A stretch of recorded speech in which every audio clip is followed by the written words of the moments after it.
দর্শকদের। তো আমাকে কিছু মানে অডিয়েন্স সেদিন বলছিল যে ম্যাডাম আমার তো জ্বর এসছে, আমাকে মানে মেডিসিন দেন। আপনি তো ডক্টর ছিলেন। সেটা হয় কি, ইনফ্যাক্ট আমি একটু যোগ করি, ভাইয়াকে যদি একটু আগে প্রশ্ন করা হলো যে বাচ্চাকে কষ্ট দেয়া, আমরা অনেক সময় হয় কি সিনেমা কিন্তু দেখি বিনোদনের জন্য, কারণ এটা অনেক বড় একটা এন্টারটেনমেন্ট। তার বাইরে আমরা অনেক সময় আছি না, আমরা ছোটবেলায় যেটা দেখতাম বা এখনো অনেক ভালো ভালো সিনেমা হচ্ছে যেগুলোতে আমরা একটু মেসেজ খুঁজি যে সোশ্যাল মেসেজ আছে কিনা।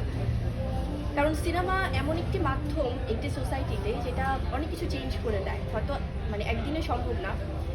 জঙ্গি এমন একটি সিনেমা যেখানে সোশ্যালি আমাদের আশেপাশে এখন যে ঘটনাগুলো ঘটছে সেখান থেকে কিন্তু অনেক ধরনের মেসেজ আছে, এবং বাচ্চা রিলেটেড যেহেতু ব্যাপারগুলো, সেখানে অনেকগুলো ক্যারেক্টার তো ইনভলভ থাকে। আমরা আশেপাশে এখন দেখছি যে এত নৃশংস কিছু ঘটনা ঘটছে যেখান থেকে কিন্তু আমরা নিজেরাই খুব সিক ফিল করি, যে আসলে তখন মনে হয় যে এখনই প্রতিবাদ করবো বা এখনই আমরা এটার বিরুদ্ধে কোনো